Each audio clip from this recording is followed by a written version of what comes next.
Hey guys, it's FifaRalle here and welcome to episode 19 of Let's FIFA 14, and in this episode we'll sell on our main squad because I wanted to try out a different side. So as you can see here, we sent a bunch of players to the trade pile. We'll keep Jobson, Ronaldinho and Nani in our club, and then we go out and open up the season ticket pack from yesterday, and in that we will not really get anything good whatsoever. We list up Carrillo and then we quick sell the two other gold players, and then we send the remaining items to the club. You can always use the fitness and contract cards. And as you can see here, a bunch of players did sell on from the squad and from stuff I had in my trade pile from earlier, and with those coins I decided to go out and build the new squad. And I did ask out in the last episode which players I should get around Christian Eriksen for a new squad, and a lot of people said Nani or Bendtner on the right side of the pitch, as a ED or Taarabt on the left side, and then a lot of people said inform Bendtner. So that was kind of the players I started out going out to pick up, and then I decided to just go with a basic Premier League side. So it's not anything original. You'll probably see a bunch of Premier League sides when you play online. That's like, I believe in 75% of the games you play, you always come up against a Premier League side. And to be honest, I played a few games with the side by now, and I can understand why people go with them, because go with Premier League sides, because they are so extremely strong. At least I had a few good games playing so far with this side. So in goal we have Louis, and yeah, I'll just keep on using him because he is a quite good keeper. Only made one fluke for me so far in the games I've used him. Then we have Eriksen as our first center back, and he got the anchor chemistry style, meaning his pace, defending and heading is improved, and he already got quite good stats already. So he is a very solid center back, and distant, good pace, defending and heading on him. He's quite tall, just as Eriksen, got good work rates, and then we got the anchor chemistry style on him as well. On the right back we do have a Johnson, good at pace, dribbling, defending, decent heading stats, 4-star weak foot, 3-star skills, and then we gave him the sentinel chemistry style to improve his defending and heading. So he seems to be quite solid defensive wise, and the same thing applies for Gibbs. Medium work rates, 84 pace, 73 dribbling, 78 defending, 3-star skill moves, again not the best weak foot, but I guess it doesn't matter that much. And then we got the sentinel chemistry style on him as well, improving his defending and heading stats. Then on the center defensive mid we have a John Obi Mikel, and he is a really good center defensive mid. I really did enjoy using him on FIFA 13, and yeah, got good work rates. We applied the anchor chemistry style to him to improve his heading, defending and pace, which already is quite good on him.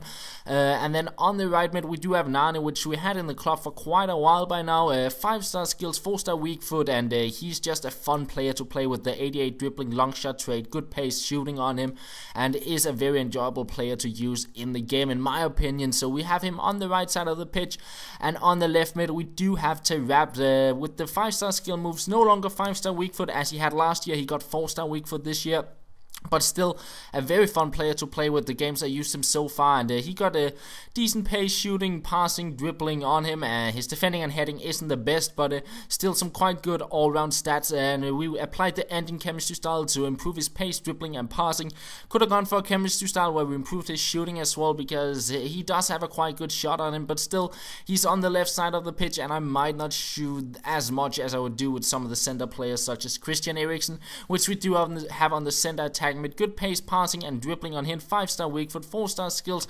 And when we picked him up in a few episodes ago, he did have the artist chemistry style on him, improving his dribbling and passing. Now the two strikers are quite strong, the first one being Kone with 86 pace and some all-round good dribbling, heading and shooting stats, 4-star skills, 4-star weak foot, and he is quite strong. And we applied the gladiator chemistry style to improve his shooting and defending, meaning he also get a little bit more strength than he already got.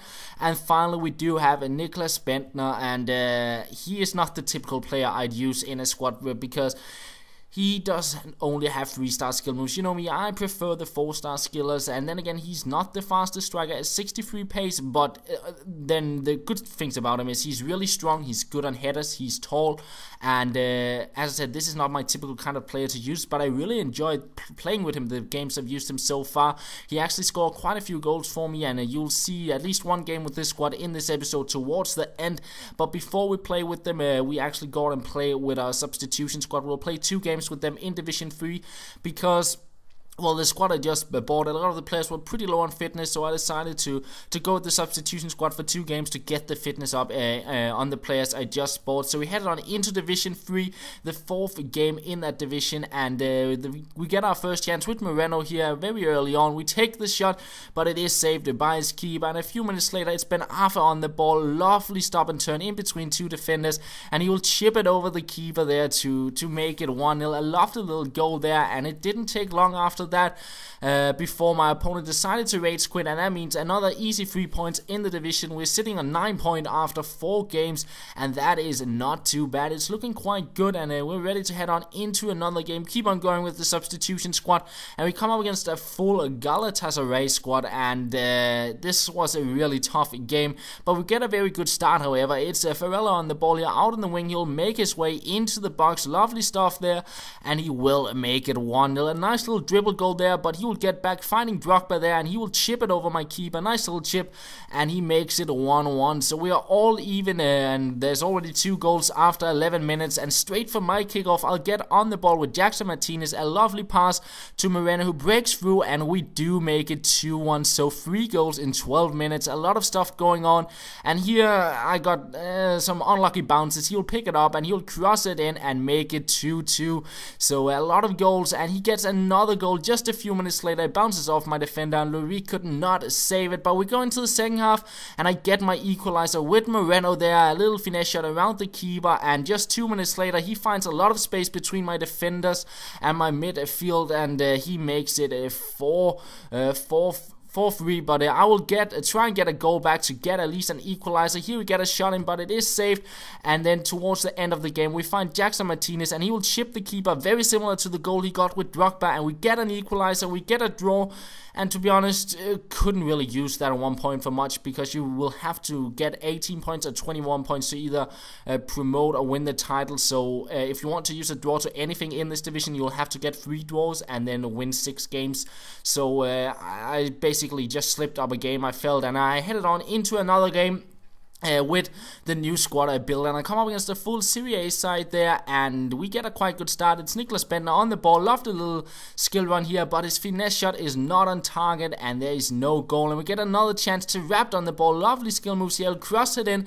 A little bicycle kick from Bendtner, but it is saved. So Bendtner quite close to getting a few skill goals there, but then he shows up here. He gets the ball from Taarabt, who went with a nice little skill move, and we chip the keeper to make it 1-0. And this game was truly the Taarabt and Bendtner show. They were all over the place, and they were really fun to play with.